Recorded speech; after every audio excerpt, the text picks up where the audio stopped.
సూర్యవంశాన్ని జన్మించిన వాడు హరిశ్చంద్రుడు. హరిశ్చంద్ర వంశాన్ని జన్మించిన వాడే దశరథ మహారాజు. దశరథ మహారాజు గారికి జన్మించిన వాడే శ్రీరామచంద్రుడు. దశరథ మహారాజు గారికి ముగ్గురు భార్యలు, కౌసల్య, సుమిత్ర, కైకేయి. వారి ముగ్గురికి జన్మించిన వారే రామ, లక్ష్మణ, భరత, శత్రుఘ్నుడు. రామ లక్ష్మణుడు అనగా కవలి పిల్లలు చాలా మంది అనుకుంటారు, కానీ నిజానికి రాముడు లక్ష్మణుడు కవలి పిల్లలు కాదు. ఒక తల్లికి పుట్టిన వారు కూడా కాదు. కౌసల్యాదేవికి జన్మించింది శ్రీరామచంద్రుడు ఒక్కడే. ఇక సుమిత్రాదేవికి జన్మించిన వారే లక్ష్మణుడు, శత్రుఘ్నుడు. వాళ్ళిద్దరూ కవలి పిల్లగా జన్మించారు. కైకేయి దేవికి జన్మించిన వారు భరతుడు. అయినప్పటికీ అన్న శ్రీరాముడు అంటే ముగ్గురు వరకు అపారమైన ప్రేమ. అందరికంటే మెల్లగా లక్ష్మణుడు అన్నగారిని తండ్రి గారితో సమానంగా చూసుకుంటూ అన్నగారు అడుగు జాడలో నడుస్తున్నాడు లక్ష్మణ స్వామి. అందుచేతనే అన్నదమ్ములకి ఆదర్శం రామలక్ష్మణులు ఇద్దరు అయ్యారన్నమాట. ఎట్టు మీ అన్నదమ్ములు అంత ఆదర్శం ఏంటి? అంత ఆదర్శం ఏంట ఆదర్శం? ఎంత ఆదర్శరా? ఓ మరి తర్వాత పుట్టినాడు తమ్ముడే అవుతాడు. పెద్ద మనిషి నువ్వు పెద్ద మనిషి అన్న తగ మనిషి ఒకటే.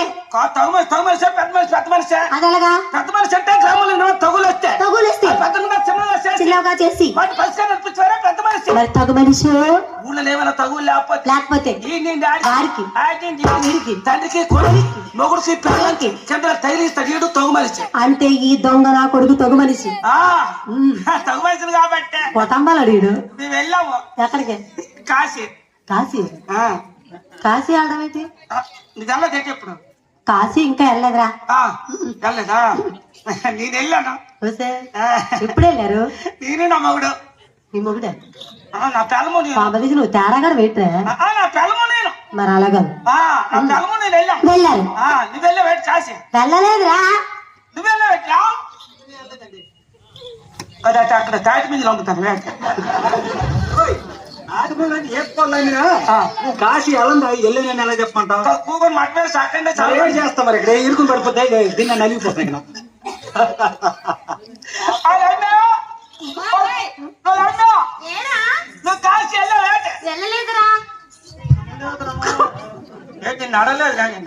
నన్ను అడిగినా నేను ఇవ్వనులే. నువ్వేట అడగనన్నావు? నువ్వు అడిగినా నేను ఇవ్వను. ఆవిడకి లేదు. ఏంటి నువ్వు చేసినా చేయకుండా అక్కడ లేదు కదా.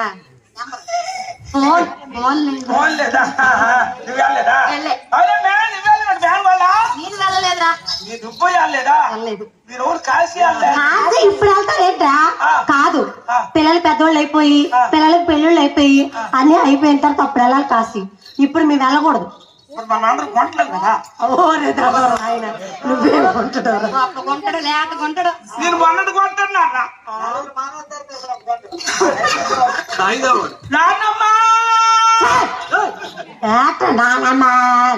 అప్పుడు మా నాన్నమ్మని అడిగాను, ఏటడిగా ఈ ట్యూబ్లో అమ్మాయిలు ఎప్పుడు గుంటలు అంటాడు. ఎటు గుంటడు అంటారా? ముసడు ముసలోడివి. మొన్న మా అమ్మ అన్నదే. ఏటాను ఎవరు అన్నారా? నువ్వు మొన్న గుంటడివి ఒళ్ళు ఆత చేశాడు అయిపోయావా? మరే మొన్న గుంటడం అంటే ఆ మాత్రం వయసు పుట్టానట. ఎప్పుడు? మన స్వతంత్రం వస్తే 10 సంవత్సరాలు కొంటాను. మనకి స్వతంత్రం వచ్చిన 10 సంవత్సరాలు కొంటాడా? ఒరే ఇప్పటికి మనకి స్వతంత్రం వచ్చే 79 సంవత్సరాలు రా. అంటే అప్పుడు నీకు 10 ఏళ్ళు అంటే నీకు మొత్తం మీద 89 ఏళ్ళ. అందుకే మనం కొంటున్నాం. అవును, అందుకని మా ఆవిడ అన్నాను, ఏటాను మనకి పెళ్లిళ్ళు చేశాను పిల్లలకి అలా అయిపోయి కాశీ వెళ్దాం 10 అన్నాను. నన్ను కాశీ రాలేను, నా బీపీ షుగర్ ఉండన్నాను. అయ్యో ఈ మధ్య వెళ్ళిపోయింది. కాదు బీపీ షుగర్ అంటే కాశీ రాడకే పూతుకొచ్చింది.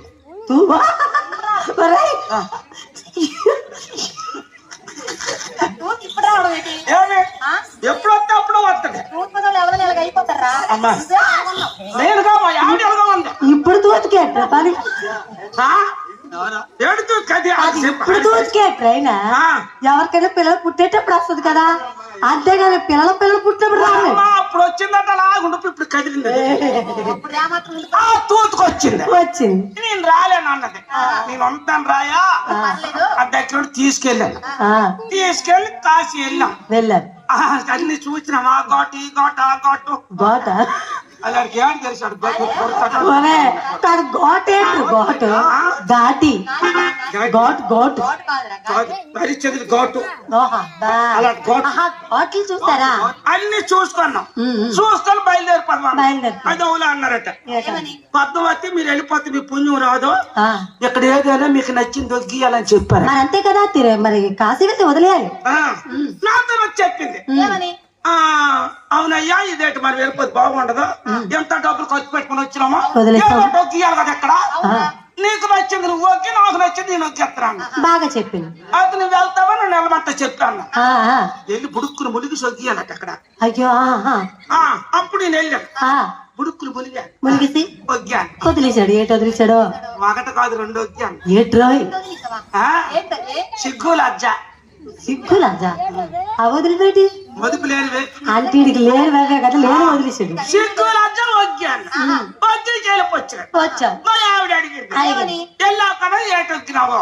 బాగా అడిగింది. మరి బుడుక్కును ములిగానా ఒక్కదా రెండు ఒగ్గాను అన్నాను. ఏటి సిగ్గు లజ్జ ఒగ్గాను అన్నాను. బాగా చెప్పి ఆవిడేటంది.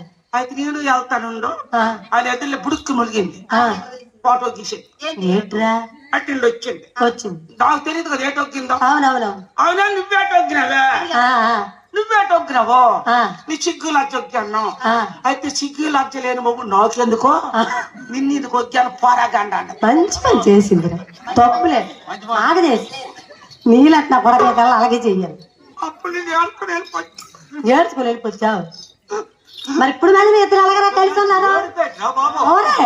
ఈ అమ్మ నీ ప్రాణము బావా బాగున్నారా?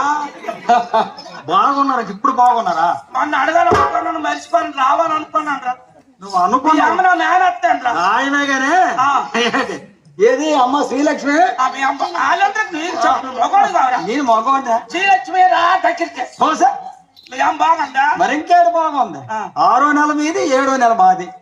అంతే. మా అమ్మ 5వ నెల రా. 5వ నెల మే నెల ఏలమ్మ మే 15 ఏలమ్మ 7వ నెలలో 2 నెలల వ్యవధిలో అదే 15వ తారీఖుని మా నాన్న మా అమ్మ ఉంది, తర్వాత మీ అమ్మ అక్కడ ఉన్న ఇప్పుడు నువ్వు ముందు పద, తర్వాత నేను వస్తాను.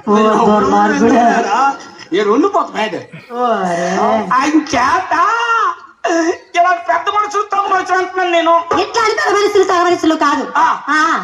చెడు రామలక్ష్మణులు అనగా నీతికి నిజాయితీకి ప్రేమకి అభిమానానికి నిలువెత్తి నీడగా నిలబడ్డారు రామలక్ష్మణ. అల్లుడులకు ఆదర్శం రామాయణం, భార్య భర్తల రాగానికి ఆదర్శం రామాయణం, తల్లి బిడ్డల ప్రేమ